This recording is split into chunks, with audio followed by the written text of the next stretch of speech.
and now recognize Ms. McBath for her opening statement.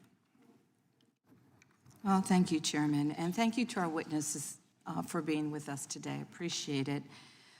Before we turn to the subject of today's hearing, I want to take a moment to acknowledge the 4 lives that we lost to gun violence at Appalachia High School in my home state of Georgia last week.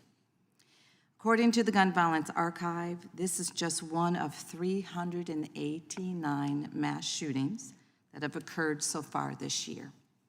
And that figure does not include firearm suicides. As always, I continue to pray for the families of all those who've been lost to gun violence, for those injured at Appalachia High School, and for the community of Winder, Georgia. This simply has to end. With the permission of the chair, I would ask that we take just a brief moment of silence for the 4 lives lost and for their families. Please join us in a respectful moment of silence for those lost.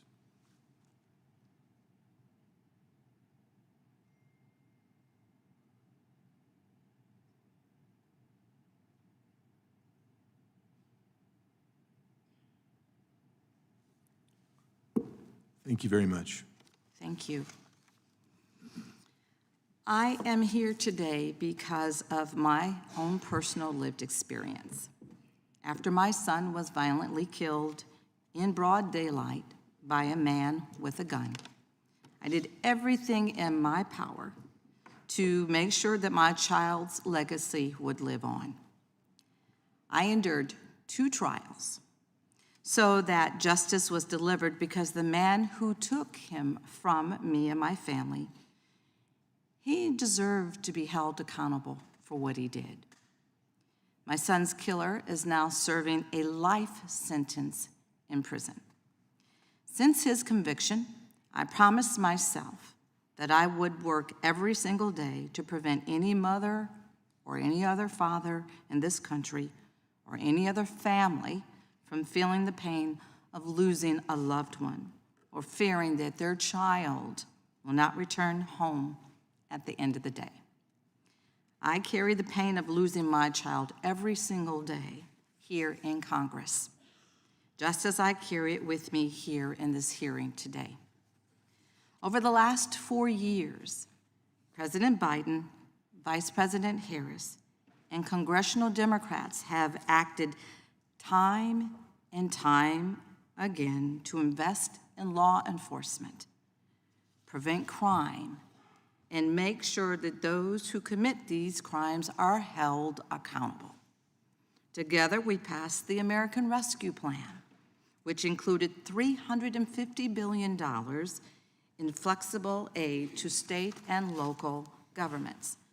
This bill included $15 billion for public safety and violence prevention.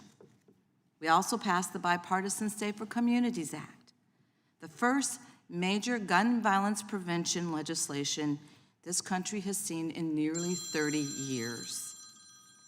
This legislation established enhanced background checks for buyers under 21 years of age, and these checks have already prevented 800 gun sales to those who were prohibited by law from purchasing or possessing firearms. The Bipartisan Safer Communities Act also helps law enforcement hold gun traffickers accountable by establishing new crimes for gun trafficking and straw purchasing.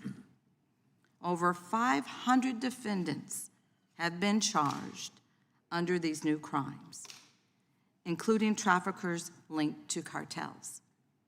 These laws have been instrumental in making our communities safer. And because of these efforts, this year, we are on track to have the lowest level of crime this country has seen in 50 years. There definitely is more that we can do, and I welcome collaboration from my colleagues on the right, on any side of the aisle, to join me in our work to stop crime. Last Congress, House Democrats passed numerous bills that would further promote public safety, invest in law enforcement, and keep guns out of the hands of people who simply should not have access to them. Unfortunately, these efforts were repeatedly opposed by all but a few House Republicans, and this Congress, the Republican majority, has refused to consider these bills and has even made efforts to remove money from the budgets of law enforcement agencies. I urge my Republican colleagues to reconsider their opposition. I remain committed to working with anyone who will join me in our efforts to make our country a safer place for every American, no matter who you vote for. And I yield back.